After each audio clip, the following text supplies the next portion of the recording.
Olá!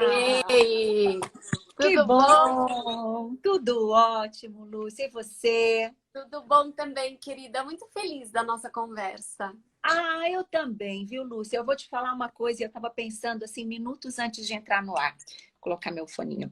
Ah, Para mim, é um prazer fazer live por dois motivos. Primeiro, porque é uma delícia falar com você. É mesmo, eu adoro a nossa troca, eu acho que a gente tem muita Também. sintonia. Em segundo lugar, porque foi o que nós conversamos quando nós terminamos a primeira. É um assunto que acho que enche a gente mais de vida. A gente fica tão inspirada e é tão bom. Até a expectativa de entrar e de começar a falar já é feliz, já é boa. Então, É obrigada isso. mais uma vez. Estou muito feliz da Obrigada a gente você. estar aqui retomando o nosso bate-papo. Gente, boa noite, obrigada mais uma vez. É um prazer mesmo poder falar sobre esses assuntos com vocês e especialmente ver tanta gente interessada, né? Vem quem tem que vir, ouve quem tem que ouvir, o que tem que chegar na gente é o que a gente precisa naquele momento. Então, eu agradeço a todos e todas, sem exceção, por estarem conosco aqui agora, né, Lúcia? Eu também. Muito obrigada. Como você disse da outra vez, com um monte de coisas disputando a nossa atenção, né, Cris? É um privilégio ter pessoas batendo É papo com a sim, gente. Lúcia, é sim. E poder discutir, conversar e trocar ideias sobre coisas que são tão relevantes para a vida da gente, né? E que a gente sabe que, de fato, e eu comecei com essa história de lives desse jeito, eu demorei para entrar, eu nem queria, mas eu falei, poxa, a gente tem tanta coisa para compartilhar, a gente conhece tanta gente que pode levar mesmo, né? Mais paz, mais alegria, mais leveza, mais calma, mais sensatez em momentos como esse e coisas, aprendizado que a gente vai carregar para a vida, independentemente do momento que ele acontece, né, Lúcia? Exatamente, Cris. Eu acho que é isso mesmo. E é bom, né? É necessário, na verdade. Eu digo que é importante e é urgente a gente falar de bem-estar. É importante porque, obviamente, ninguém quer passar uma vida sem ter bem-estar, sem conseguir construir seu próprio bem-estar. Mas é urgente também, porque a gente, como sociedade. Então, eu estava dizendo que essa discussão, né, essa conversa sobre bem-estar, eu vejo ela como, ao mesmo tempo, importante e urgente. Importante porque para cada um de nós, individualmente, você quer, obviamente, construir o seu bem-estar, né? Ver o que Sim, você pode fazer de melhor para a sua vida. Mas para a gente, como espécie humana, eu vejo como um assunto urgente. E essa pandemia, para mim, ela escancara isso. Que assim, a gente precisa construir uma sociedade que seja saudável e uma sociedade de bem-estar. E isso demanda indivíduos saudáveis e que entendam um pouco melhor a respeito de construção de bem-estar. sim, você tem toda a razão. Lúcia, eu tive uma ideia. Eu nem te falei nada antes, porque eu falei, vamos Pode. deixar a conversa correr espontânea, como a gente deixou da última vez. Da última vez a gente estava, bom, o tema é filosofia e bem-estar. Na primeira, essa a gente colocou filosofia e bem viver. Nós estávamos falando do estoicismo, especificamente das meditações de Marco Aurélio, de que maneira, né? Coisas escritas há 2000 anos atrás eram tão relevantes, são tão coerentes com uma série de coisas que a gente estuda, faz e tenta colocar em prática nos dias de hoje, o quanto isso faz sentido e nos ensina de fato a viver uma vida melhor, mais feliz e mais significativa. A gente estava falando disso, só dando uma situada da nossa última live, e quando eu acho que eu estava lendo um texto para a gente poder finalizar, o Insta nos tirou, claro, passamos um pouquinho de uma hora. E aí, se você topar, eu queria voltar nesse trecho, Por favor, vai ser ótimo. porque aí a gente pode voltar a falar sobre isso, né? Tomara. Então, gente, nós estávamos no início do livro 2, tá? Das Meditações de Marco Aurélio, general, imperador, filósofo. Nós estamos falando de observações, era o diário dele, essas meditações, elas nunca foram escritas para virar livro, e a gente está falando da primeira parte do livro 2. Então, é assim. Começa amanhã dizendo a ti mesmo: hoje eu me encontrarei com um homem intrometido, um ingrato, um arrogante, um enganador, um invejoso, um antissocial. Todas estas coisas acontecem a eles por causa de sua ignorância do que é bom e do que é mal.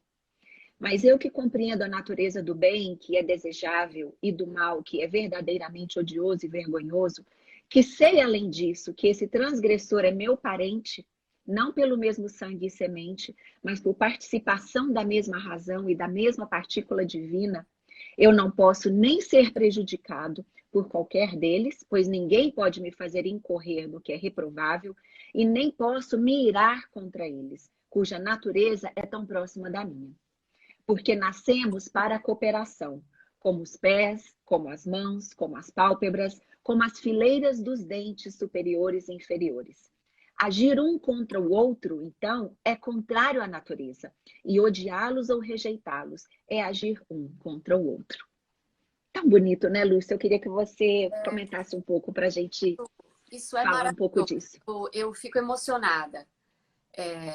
E emocionada de ver como 2000 anos atrás eles já tinham chegado a essa conclusão a respeito da natureza humana, que é aquilo que a gente mais precisa entender e construir hoje.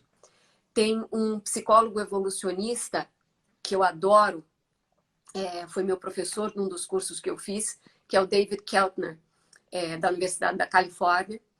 E ele fala a respeito a frase do Darwin, né, quando ele fala sobre a sobrevivência daquele que melhor se adapta, que inclusive no Brasil muitas vezes traduzem como a sobrevivência do mais forte. Não é o mais forte, é a sobrevivência daquele que consegue melhor se adaptar às situações. E ele diz que essa capacidade de adaptação, eles hoje têm certeza que ela é diretamente ligada à capacidade de colaboração. Esse é o nosso grande diferencial como espécie. Cada um de nós, individualmente, é um ser fraco. Você pensa num leão, você pensa num gorila. Eles são muito mais fortes do que a gente. A gente, diante de um ser desses, sozinho, você não tem nenhuma condição de nada. Você só tem condição na hora em que a gente se junta, em que a gente colabora. Aí não tem para nenhuma outra espécie. Porque a gente consegue colaborar de uma maneira que é espetacular. Né? Outras espécies conseguem colaborar com quem estiver ali pertinho. Nós conseguimos colaborar em nível global. E a tecnologia nos trouxe isso, então, de uma forma muito maior. Né? Então, vê agora, a gente está em isolamento social e a gente está aqui numa conversa que é uma conversa colaborativa. A gente está aqui juntas construindo conhecimento, né? Uma traz um pouquinho do que sabe, a outra traz um pouquinho do que sabe. A gente junta isso e o resultado disso é maior do que o meu conhecimento, é maior do que o seu conhecimento, porque ele juntou essas duas coisas.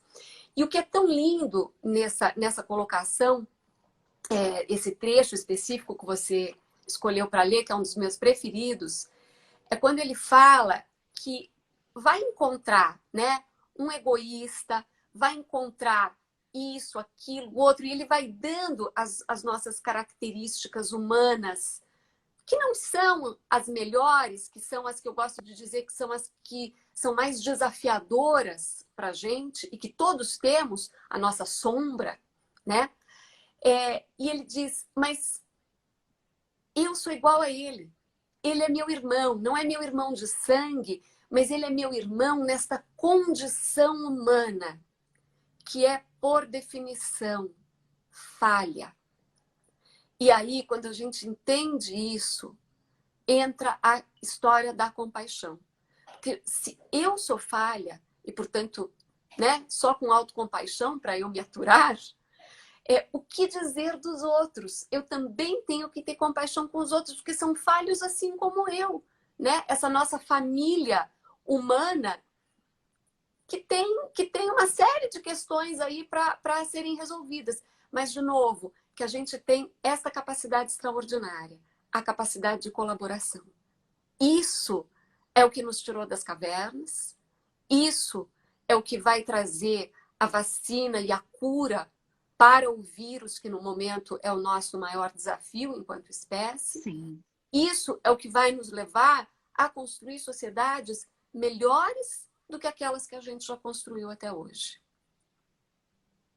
Isso é muito bonito, Lúcia, até porque você falava, e isso para mim remete a uma parte do livro tão, tão importante, eu não me lembro exatamente, ou é capítulo 8, ou no livro 8 ou no 9, quando ele fala que ao homem compete as coisas do homem, ao boi compete as coisas do boi, à pedra compete as coisas da pedra, querendo dizer, é da nossa natureza mesmo colaborar, evoluir, e que aquilo, acho que a gente falou sobre isso na última, essas coisas, encontrar a pessoa intrometida, desagradável, arrogante, egoísta, embora faça parte do seu dia e muito sabiamente, como você colocou, às vezes essa pessoa pode ser agente na vida do outro, não é?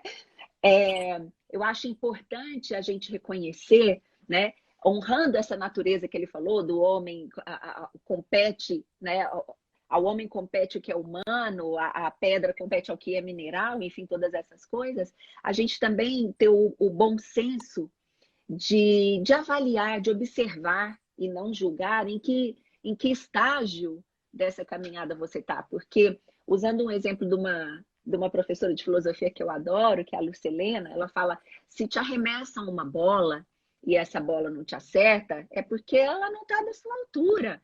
Então, às vezes também a gente fica tão melindrado com as coisas que acontecem, né? Se eu, usando um exemplo infantil, eu vou e falo, você é uma boba, e aquilo vai entrar e vai sair do outro ouvido se você tem certeza de que aquilo não lhe compete, que aquilo não faz sentido para você ou para a sua vida. E a mesma coisa com o cumprimento que você dá para uma pessoa e não é respondida. A gente tem essa tendência, às vezes, a querer ficar levando as coisas para o pessoal, quando na verdade não quer dizer absolutamente nada, é só aquilo, falou, não respondeu, e a gente vai colocando rótulos, etiquetas, julgando, já fica com raiva, já arma, de repente, uma situação inteira, né? Então, quando a gente é capaz de reconhecer, né, como ele fala ali no começo, em que momento dessa jornada você se encontra, sem se colocar num patamar de estar acima ou até abaixo de tudo isso, a gente também fica mais tranquila com os acontecimentos, a maneira que eles vão, e da maneira que eles vão se desdobrando para a gente, né? Exato. E eu queria pegar o gancho disso que você falou, né? De quando ele diz a pedra, o que compete à pedra, ao homem, o que compete ao homem, porque isso me fez lembrar de uma...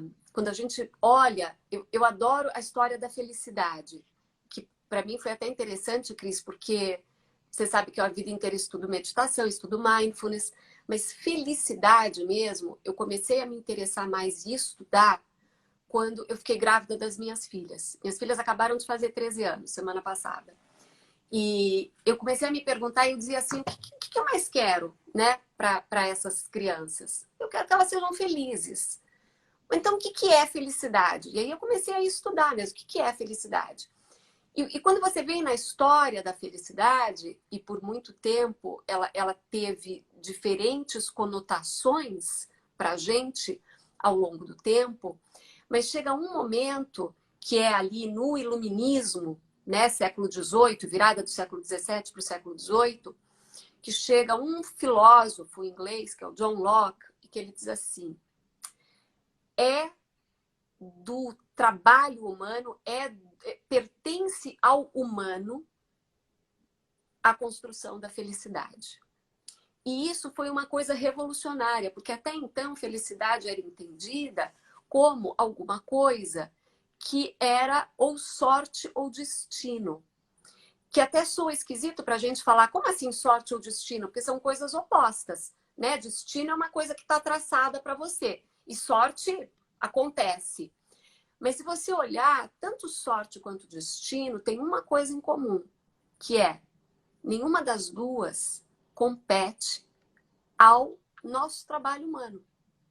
O destino está dado, a sorte É sorte, ela não depende de você. Então, nenhuma das duas depende do nosso trabalho humano.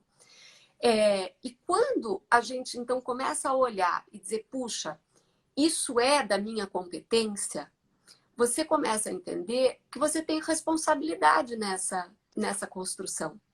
E aí, de novo, né? Você vai para um livro escrito há mais de 2.000 anos atrás, que era um diário, na verdade, né? Eram as meditações dele, era ele pensando a vida dele. E você vê que isso já estava ali colocado, né? Pensando na responsabilidade de cada um. E aí a gente entender essa nossa responsabilidade na construção do nosso bem viver e no impacto que, a partir do momento que a gente vive bem, a gente tem no todo. Porque é o exemplo que você deu. Se você diz, você é uma boba, e eu também respondo, dizendo, não, mais boba que você, e isso começa uma briga enorme, isso afeta todo mundo. Agora, se eu estou trabalhando no meu bem viver, na minha felicidade, na minha estabilidade, né, no meu autocontrole, e eu recebo essa bola torta, e em vez de devolvê-la mais torta ainda, para e não vou jogar esse jogo não é comigo, acabou ali. Lúcia, eu acho que eu aprendi isso com você. Se eu estiver falando o número errado, você me fala. Nesse curso que eu fiz com você sobre felicidade, você me mostrou um gráfico onde acho que 40% era genético e 60% distribuído, ou é o contrário? É assim, esse gráfico. Fala um pouco sobre isso, porque foi bom você ter tocado nesse assunto. Falo sim. Esse é o gráfico de como hoje a ciência da felicidade, que é um ramo da psicologia, né, a chamada psicologia positiva, qual é o entendimento que se tem hoje do que nos faz felizes, do que leva uma pessoa a que a gente chama de florescer, ou seja, você ser a melhor Cris que você pode ser, eu ser a melhor Lúcia que eu posso ser, né? O que nos faz isso? Então a gente sabe que 50% disso é genético. Mas é genético. Antigamente se achava que, por exemplo, as pessoas elas nasciam sendo otimistas ou pessimistas. Então, se você tinha a sorte de ter nascido otimista, ótimo. Se você tinha o azar de ter nascido pessimista, danou-se. Né? É assim e não vai mudar. Entendeu? Basicamente era isso que se entendia. Hoje a gente sabe que não, que na verdade a genética ela não é destino de ninguém. A genética ela é ponto de partida. Ou seja, você nasceu com vendo esse copo mais cheio ou mais vazio. Mas não significa que você passará a sua vida vendo o copo do mesmo jeito. Do que isso vai depender? Aí entram as outras duas questões. Mais ou menos 10% é o ambiente e a renda. Entendido que não estamos falando quando as pessoas estão abaixo da linha da pobreza. Tá certo? A gente está falando quando você já atingiu ali, se você pensar na pirâmide de necessidades. Pirâmide de Maslow. Isso. Quando você já atingiu ali as suas necessidades básicas. Já estão garantidas. Mas a partir dali, o quanto esse ambiente renda impacta é pouco. Não é porque agora a gente que já tem uma vida boa, porque agora eu vou ganhar 1 bilhão ou alguma outra coisa vai acontecer, que isso vai mudar completamente o meu nível de felicidade. Ele muda num período curto, você fica eufórico, etc. Mas quando você vai medir isso 1 ano depois, você voltou para aquilo que é o seu ponto básico, para o lugar onde você estava.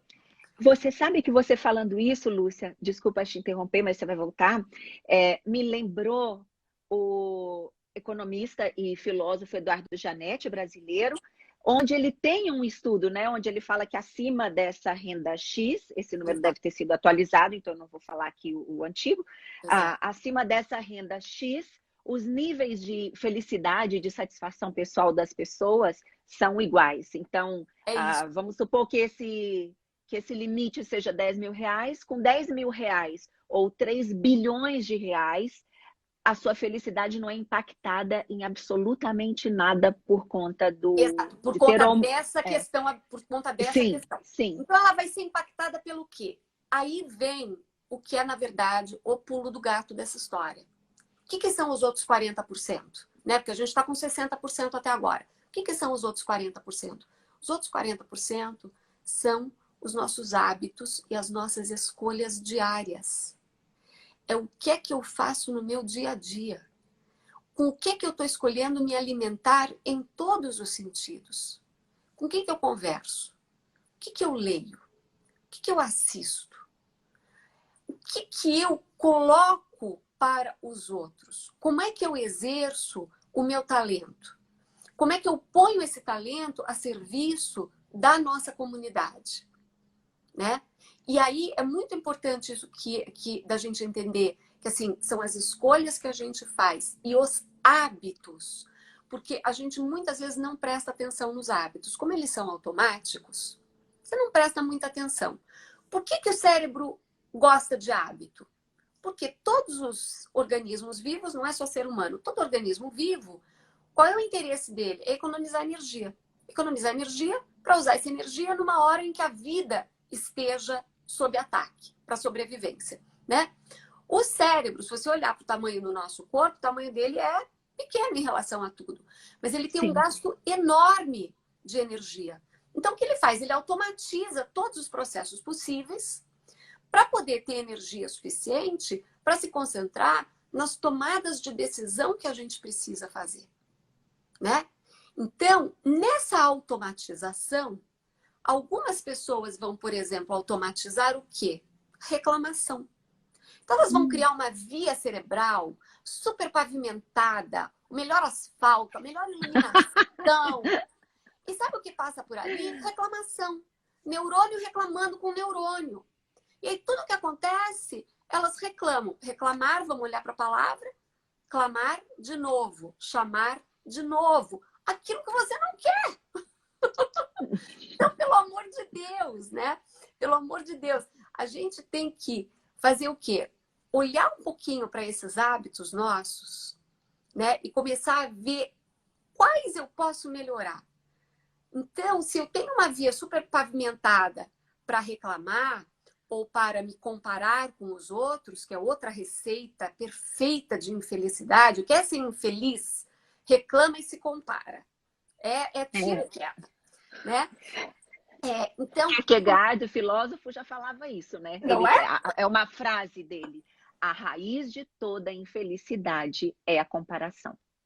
Exato, exato. Então, né, a comparação, a reclamação. E aí, se a gente percebe que a gente tem essas questões, né, tô vendo aqui, parece que somos Uma pergunta. impelidos a buscar outros automáticos. Como é que a gente faz? Então, a gente começa a escolher com consciência quais são as respostas que a gente quer dar para as situações que a vida nos apresenta. Com consciência. Porque na hora que você está lá sentada reclamando, você está fazendo isso sem consciência. Você está no piloto automático. Traz consciência, né? Trazer consciência, estar presente no aqui e no agora. Sem julgamento, com curiosidade, com compaixão. Para que a gente possa ter discernimento. Definição de mindfulness. Então, aplicar essa consciência aos nossos momentos, exatamente para que a gente possa tomar decisões que sejam mais inteligentes no fim das contas. Para que a gente crie no nosso cérebro estradas muito bem pavimentadas daquilo que nos faz bem, daquilo que nos traz bem-estar, daquilo que nos nutre, né? Eu vi que a Nininha está aqui nos assistindo também. A Nininha que tem um trabalho maravilhoso com nutrição. Small X Food, gente. Vocês têm que segui-la também. Exatamente, né? De nutrição com base em Ayurveda. A Ayurveda ensina o que pra gente? A Ayurveda nos ensina que o que nos nutre não é só o alimento, mas é tudo, qualquer coisa que entre pelos nossos 5 sentidos. Porque os nossos 5 sentidos são a nossa conexão com o mundo. O cérebro está fechado aqui numa caixa preta, né? Ele é alimentado pelo que vem desses 5 sentidos e a nossa interpretação disso. E olha que lindo você falar isso, porque fazendo uma relação, isso tem uma relação direta com o nosso tema, obviamente, mas Marco Aurélio falava muito disso, da gente não desperdiçar a nossa vida. Ele falava, é muito mais breve do que a gente imagina. Então ele falava, pensa se isso que você quer fazer, né? Ele falava muito dessa utilidade, da gente pensar de uma maneira muito racional na utilidade dos nossos pensamentos, dos nossos gestos, das nossas ações. Ele falava, se você soubesse que você vai morrer hoje, no final do dia ou amanhã de manhã, você estaria fazendo isso nesse momento? Ai, que Porque bom, Cris, eu estaria agora fazendo eu isso também. nesse momento. Lúcia, você sabe que quando eu comecei a pensar nessas coisas, eu já falei isso aqui para vocês em alguma live, pode ter sido até na nossa, e vocês vão entender. Às vezes, eu estava ali, sei lá, lavando a louça do almoço que eu fiz para os meus filhos aqui na quarentena. Eu estaria fazendo isso? Claro que estaria. Estou trazendo mais ordem para minha casa, mais organização, um alimento, né? A gente está falando disso agora. Estava aqui fazendo para os meus filhos. Isso é nobre. Existe nobreza nisso. Agora, me desculpa se alguém aqui gosta, mas se de repente eu tivesse parado em frente a uma televisão assistindo um Big Brother da vida, Deus me livre, eu ia desligar na hora. Que desperdício de tempo, de vida, como a gente está falando, desses alimentos que a gente põe para dentro da gente de todas as formas e que entram e que contaminam e que nos balançam, né? Pode deixar a gente mais triste, mais feliz, mais irado. Tudo tem esse poder de nos nutrir. E essa nutrição, como você tão bem falou, ela não é só uma nutrição do alimento. É a gente pensar a música que a gente ouve, o programa que a gente assiste, as pessoas que a gente convive, os livros que a gente lê, os sites que a gente entra, as pessoas que a gente segue. Essa nutrição, ela vem de todas as formas. Então, nas coisas mais banais, Lúcia, até as importantes, é a gente trazer essa presença, né, que você falou tão bem. O nome do livro que a gente está comentando, Meditações de Marco Aurélio. Eu vou escrever aqui depois. Então, quando a gente passa a pensar, e isso tem a ver com o conceito de memento mori que a gente falou, né, na última live também, memento mori é lembre-se de que você também vai morrer. Então, quando a gente traz essa presença, ao invés da gente ficar com medo da morte, ou pensar, ai, não quero pensar nisso, não quero pensar nisso, a gente traz mais significado para a nossa vida. A gente traz mais presença no que a gente está fazendo, no que a gente está falando, de com quem a gente está, porque a gente também vai escolher. Se é uma pessoa que te faz mal, por que você insiste em conviver? Se é um Insta que te faz mal seguir, por que você insiste em seguir aquilo? Se é um programa, um jornal que te deixa triste, que te deixa angustiada, que te deixa aflita, por que você ainda assiste? Essas escolhas, elas dependem só da gente. As circunstâncias externas, né, Lúcia? A gente fala tanto disso. Não cabe a gente ficar analisando, julgando, isso é bom, isso é ruim. Não. E isso é uma coisa que ele também falava, que é maravilhoso. A vida é, ela é a nossa opinião pessoal, ela é a nossa percepção. É a gente que dá significado. Se aquilo é bom ou se aquilo é ruim. E a gente pode direcionar isso sempre para o bom, para o bem, para o melhor. E isso não é ser poliana. Isso é ter essa visão mesmo muito realista do que a gente pode sacralizar, ou seja, a vida ela é sagrada. Não importa o que você acredite, a sua crença, a educação que você teve, a sua cultura. É muito sagrado a gente estar aqui, é um milagre a gente estar aqui agora. Então, esse gesto que você está fazendo, essas palavras que você está falando, elas honram a sua vida? Elas fazem ou tornam a sua vida e das pessoas que estão ao seu redor melhores, né? Então, isso que você falou está tão ligado também aos ensinamentos dele. E isso que você colocou agora, essas últimas perguntas, né? Quer dizer, isso que você está falando, tem Vou escrever aqui o livro enquanto você tem fala, por favor. uma colocação, né, de que tudo que a gente deveria, antes de falar qualquer coisa, a gente deveria sempre passar por 3 peneiras. Né? A primeira peneira é: isso que eu vou falar é verdade? Porque se não for verdade, já não passou na primeira peneira, tá certo? Ou seja, já não precisa falar. Já não dá para continuar. Segunda peneira: é necessário? Bom, mas depois de necessário tem uma terceira peneira? Tem. há compaixão envolvida nisso que eu vou colocar? E eu acho linda essa ideia dessas 3 peneiras, porque a verdade é muito óbvia. A necessidade, para mim, também é muito óbvia. Mas você ter como terceira peneira a questão da compaixão, ela faz a gente perceber que até para falar o que é necessário, é preciso que você encontre uma forma de falar que seja uma forma compassiva. E aí tem, para mim, um aprendizado muito grande, que é assim, é muito comum a gente se perder no sofrimento do outro, a ponto da paralisia. E a gente, às vezes, acha que isso é compaixão. E isso não é. Porque a compaixão, ela faz com que você permaneça íntegro. Exatamente porque é na sua integridade que você pode ajudar o outro.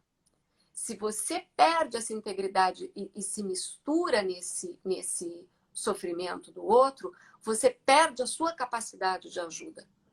E isso é um aprendizado importante, porque ele tem a ver muito, para mim, com autocompaixão, que é da gente saber colocar limites, que é da gente saber aonde para, até onde eu vou, aonde eu não vou mais, com o que eu posso contribuir, com o que eu não posso, né? O que é da minha alçada, o que não é da minha alçada.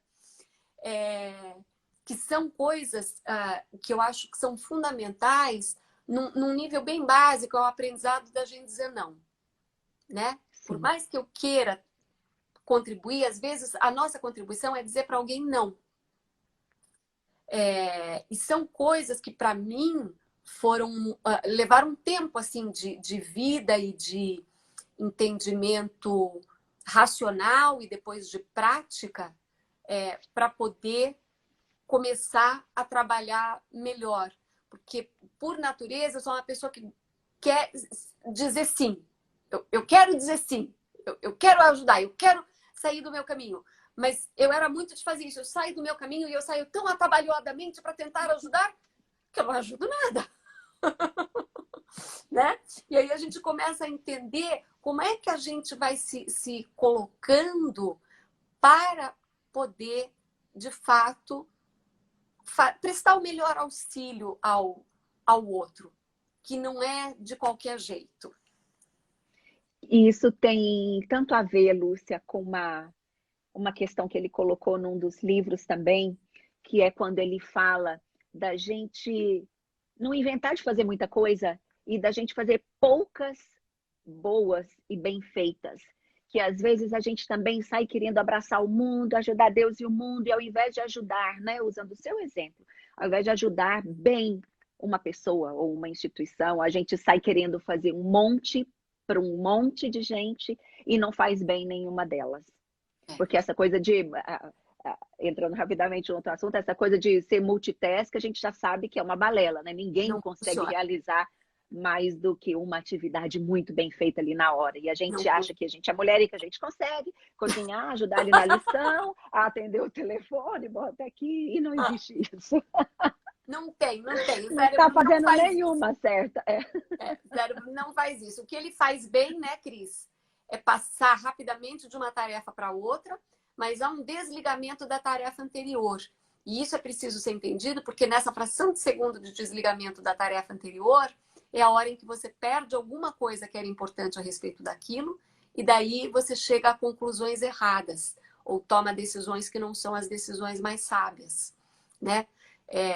Então, realmente, essa balela que você falou bem do multitasking, a gente tem que jogar fora, e principalmente como mulher. A ideia da heroína, da que consegue fazer tudo e fazer tudo muito bem, esquece. Quem está dizendo isso não está passando pela peneira, porque não é verdade. Alguma coisa fica pelo meio do caminho. Eu tenho é interessante ver isso, como isso também foi um aprendizado para a gente, mulher. Eu trabalhei muitos anos, né, Cris, com revista feminina, e a gente tinha muito essa ideia de que nós vamos fazer tudo, nós vamos abraçar o mundo, nós vamos fazer. E conforme o tempo foi passando, a gente foi percebendo que a questão não era essa. A questão era exatamente o oposto, era a gente poder escolher o que fazer, sem precisar fazer tudo. Porque se você está precisando fazer tudo, é porque você está sem escolha ainda. E a grande liberdade nossa é a liberdade de escolha. Esta é a grande liberdade, é você poder escolher, né? E muitas de nós até hoje não podem. Que isso fica muito claro, né? E aí tem uma ligação direta com classe social, sim.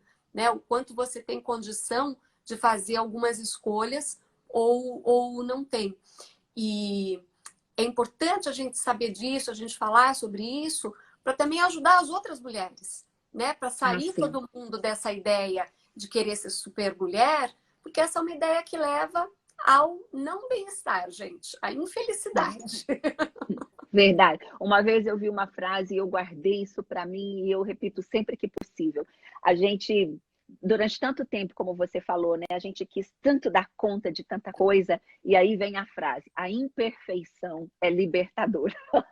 Ela é Porque libertadora. hora que a gente percebe que ser imperfeito é uma maravilha, porque aí a gente não tem mais que justificar nada, falar, não, mas eu vou fazer porque eu sei fazer isso bem feito. Não, também sou imperfeita e essa imperfeição, ela é muito libertadora para a gente, acho que em todos os aspectos, para qualquer pessoa, né? É uma coisa para a gente levar pela nossa existência.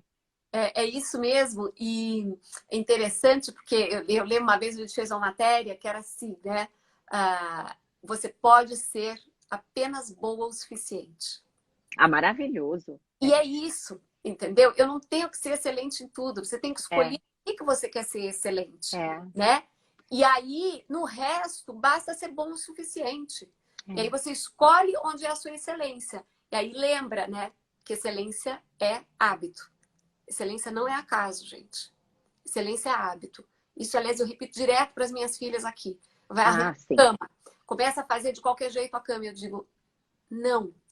Se quer ser excelente, excelência é hábito. Então, se a gente vai agora arrumar a cama, a gente vai arrumar a cama direitinho, né? Vai fazer uma coisa bem feita. Para a gente ir treinando. E depois, lógico, aí você vai fazer suas escolhas. Então, você é uma super Sim. cientista, aí, de fato, você não tem que se preocupar em arrumar a sua cama. Né? Você tem que focar em fazer a melhor ciência que você pode Sim, e deixa a sim. sua cama ali boa o suficiente. Mas para as Lúcia, crianças...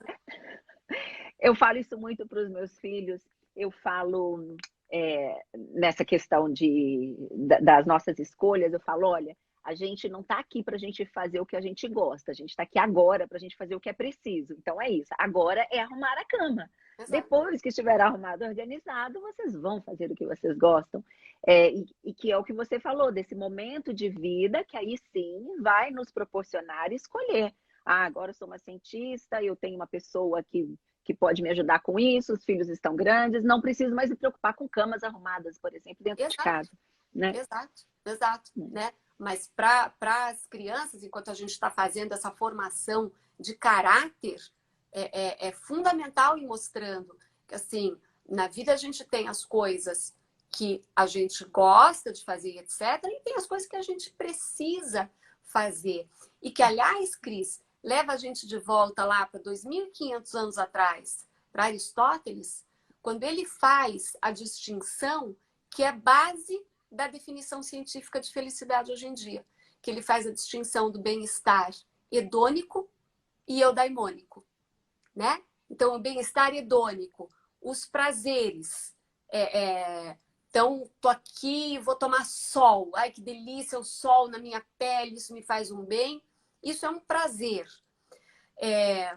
O bem-estar que vem do propósito, aí ele é outra coisa. E ao arrumar uma cama, que não é a coisa que eu mais gosto de fazer, mas se eu entendo que é um propósito para aquilo ali, isso passa a fazer parte de uma construção de bem-estar, de uma construção Sim, de felicidade. sim.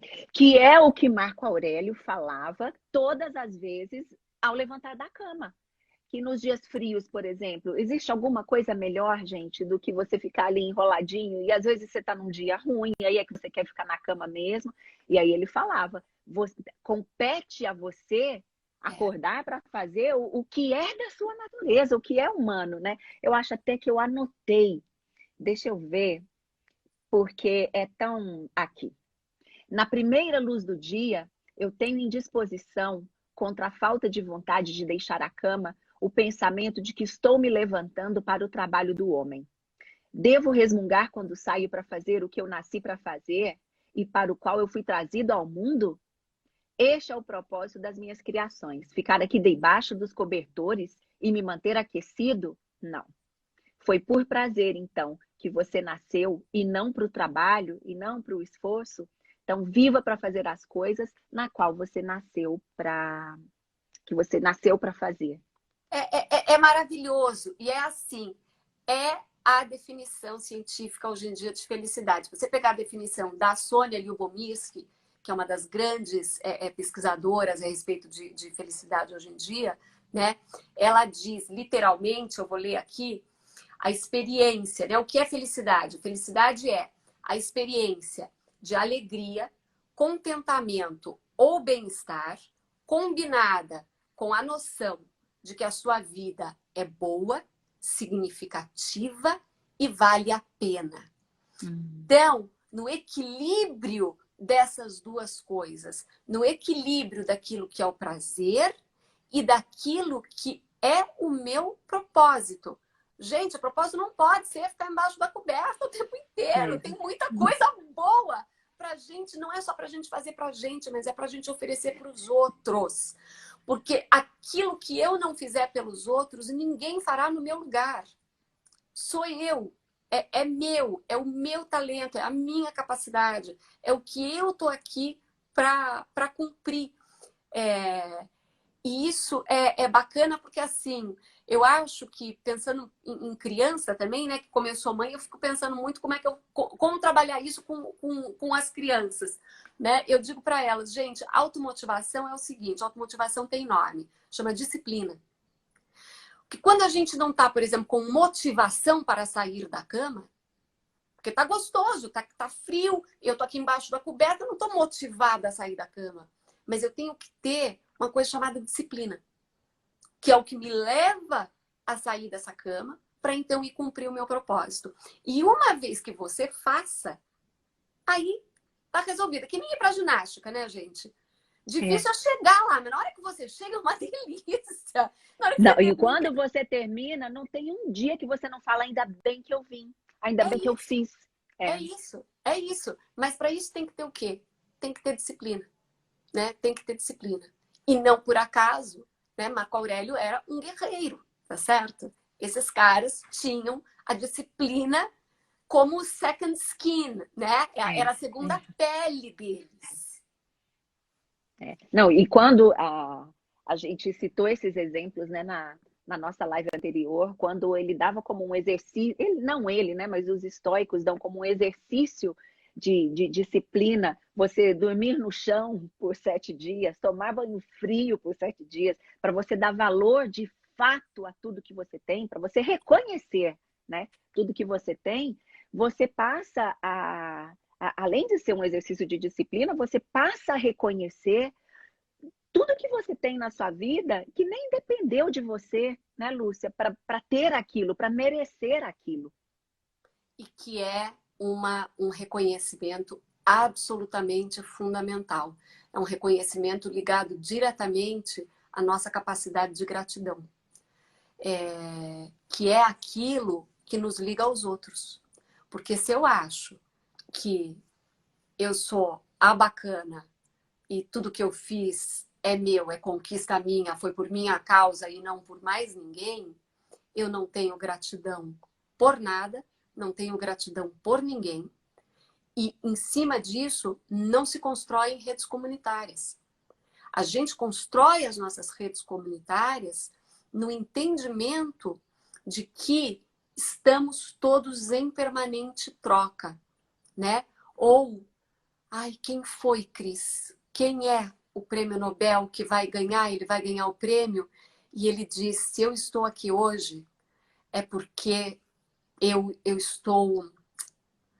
tive o privilégio, né, de estar sobre o ombro de gigantes. Tem um... Se eu não lembrar até o fim, depois eu mando. Mas que é essa ideia de que, assim, nós estamos... E pensa, a gente está falando de um prêmio Nobel. Por muito menos, às vezes, as pessoas brigam por uma questão de ego. Não, quem fez aquele trabalho fui eu. Não, quem fez tal coisa ali no grupo, enfim. É isso, né? Então, assim, você está sobre o ombro de gigantes.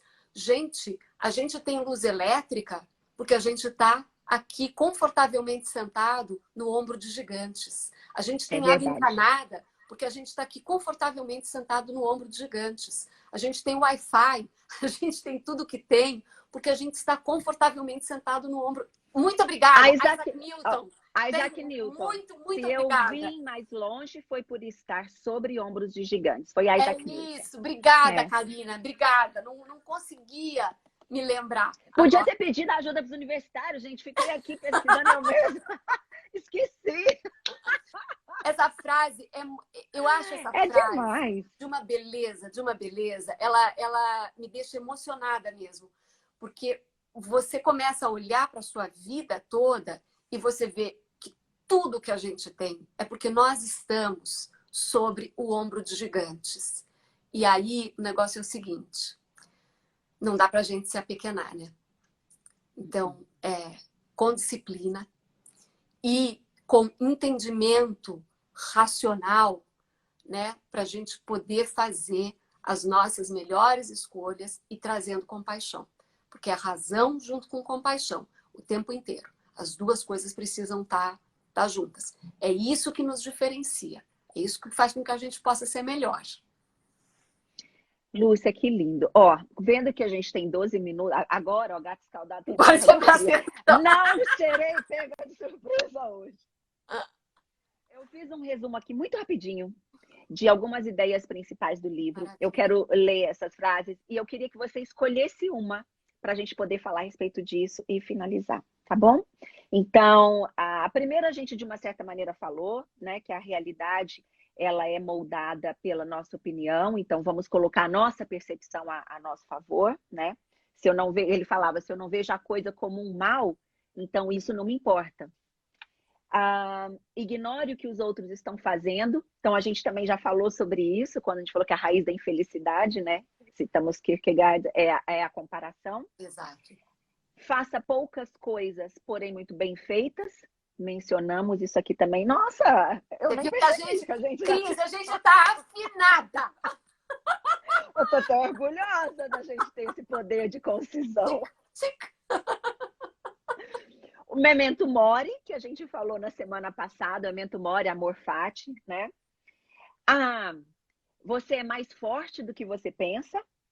A outra, não viva só para se satisfazer. Então, acho que a gente também já falou disso, porque a gente falou dessa parte da contribuição da gente como ser humano. Nunca reclame. Você falou desse caminho. E que a gente pode viver feliz em qualquer lugar. Lúcia, estou muito chocada. Sobrou duas coisas do meu resuminho aqui para a gente falar. Você é mais forte do que você pensa ou você pode viver feliz em qualquer lugar. Quer falar sobre isso? Muito bom. Olha, se é um momento bom de falar que a gente é mais forte do que a gente pensa, é no meio de uma pandemia. Tem razão. Estamos vivendo na pele exatamente isso. Nós somos seres resilientes.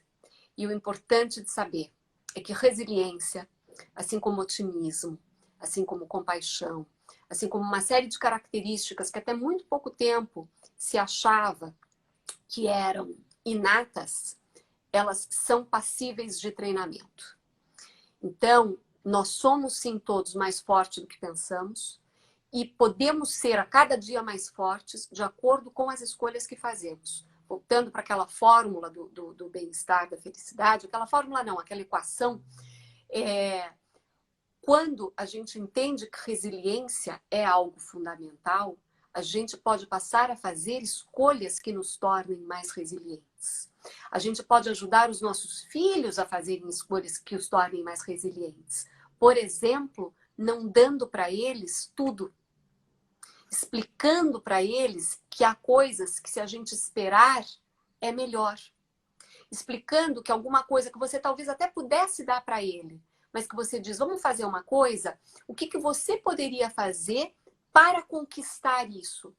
Porque é necessário para a resiliência algum grau de frustração. A gente precisa ter frustração para treinar o músculo da resiliência, né? E, de novo, é treinamento, é a ideia da gente fazer as escolhas que a gente quer para o nosso dia a dia, né? Então, fazer esse treinamento de resiliência para a gente ser mais forte. E qual era a segunda, Cris? Você pode viver feliz em qualquer lugar. Você pode viver feliz em qualquer lugar. Isso, de novo, se a gente for para a equação, você vê que a equação está lá. Porque o lugar onde nós estamos, ele está contando por 10% desse nível de felicidade. O restante, genética, não como destino, mas como ponto de partida. E se eu entendo melhor o meu ponto de partida, eu pego ferramentas melhores no meu dia a dia, né, para me alimentar com aquilo que vai me fazer melhor, com aquilo que vai me fazer mais resiliente, ter mais compaixão, né, ter mais disciplina, ser a melhor versão de mim mesma, não querendo me comparar com ninguém. Eu não quero ser a Cris, eu quero ser a melhor Lúcia que eu puder ser. A Cris não quer ser outra pessoa, ela quer ser a melhor Cris que ela puder ser. E a ideia é essa. Cris, eu tô muito orgulhosa de nós duas. Posso falar? Eu também. Porque eu não te falei que a gente ia falar sobre Nada. isso. Eu falei, deixa eu anotar uns pontos centrais desse livro, porque aí depois, no final, eu vou perguntar para a Lúcia, falar assim, Lúcia, veja um desses que você quer falar. A gente falou de tudo que eu anotei. Espetacular. Espetacular. Que coisa legal, que coisa boa. E olha, Lúcia, você ainda não sabe, mas a gente tem mais uma live. Ah, é? Você está sabendo aqui junto com todo mundo. Eu depois vou te ligar para te explicar. Tá bom. Mas você já está intimada. Gente, vocês também. Até porque vocês vão adorar.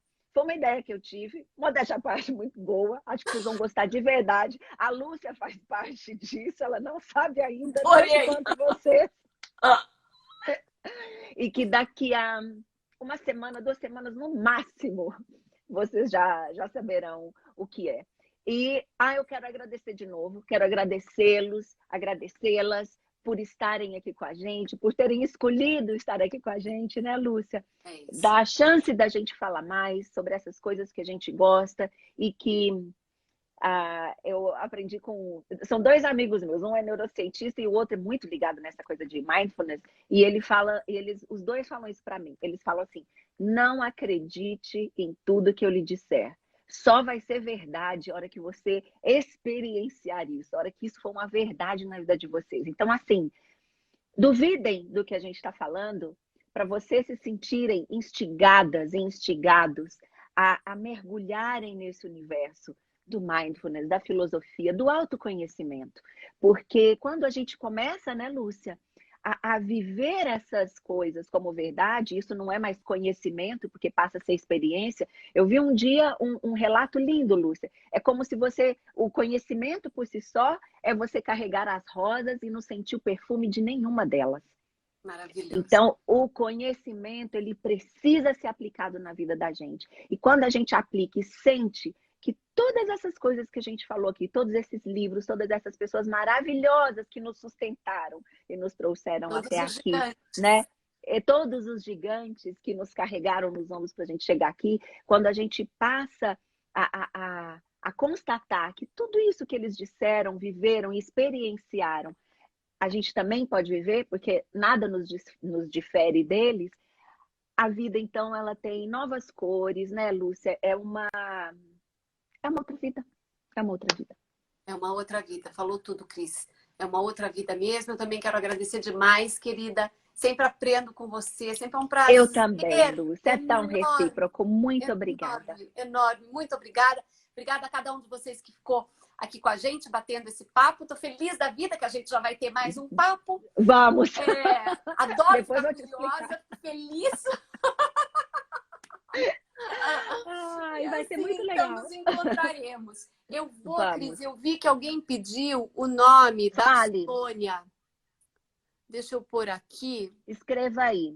Oi, Sonja. Lelê, oi, Ulisses. Agora eu tô vendo todo mundo. Eu escrevi aqui o nome do Oh. livro.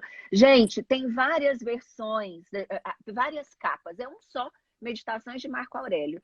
Tem em Kindle, tem na Amazon, tem em qualquer livraria. Antes não tinha. E agora eles já fizeram de novo para vender. Acho que está todo mundo falando disso. Pronto. Você conseguiu escrever? Consegui. Tá aí o nominho Tá. dela, ela que é autora da definição de felicidade que a gente deu aqui. Ótimo. Os livros dela Gente, são excelentes. ai, que bom. Tem em Até eu português. não a conhecia. Eu vou Tem em entrar português. agora e vou ler também. Gente, a live vai ficar gravada, tá bom? Então vai ficar gravada. Quem quiser depois pode assistir de novo, pode dar mais sugestões de coisas para a gente também falar, tá bom?